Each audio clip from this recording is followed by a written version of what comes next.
Today, the U.S. House of Representatives will vote on the Republican tax plan that was unveiled earlier this month.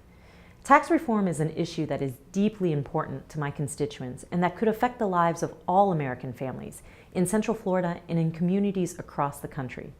That's why I want to take the time to explain to you why I will be voting no on this legislation. I had hoped to vote for a bipartisan bill that would reduce the tax burden on middle-class families and small businesses in my district. However, the partisan bill before us fails to accomplish either of those goals. 6 of 10 households in my district earn less than $75,000 annually.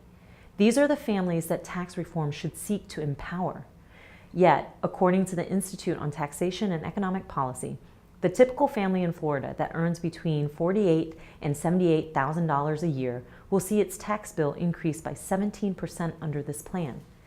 Moreover, instead of simplifying the tax code for small businesses, this bill creates a more complex tax system that stands in the way of job creation.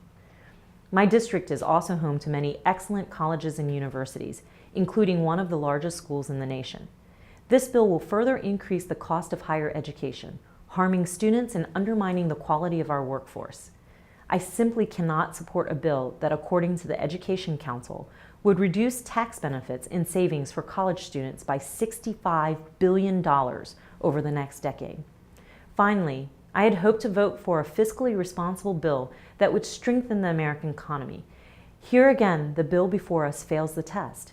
It would add $1.5 trillion to federal deficits over the next decade, at a time when our national debt is already at $20 trillion.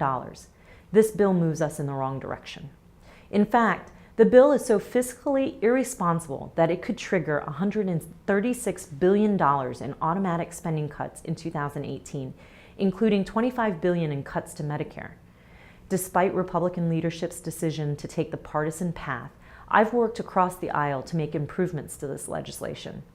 For example, Congressman Kevin Yoder and I successfully fought off attempts to slash critical tax benefits for families with young children and other dependents.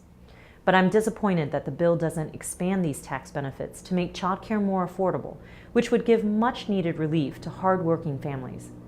When this process began, I said the bill needed to be bipartisan.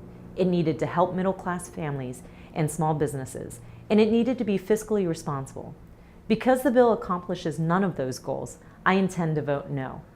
I call on my Senate colleagues to work in a bipartisan way to fix the House's flawed tax proposal. Thank you.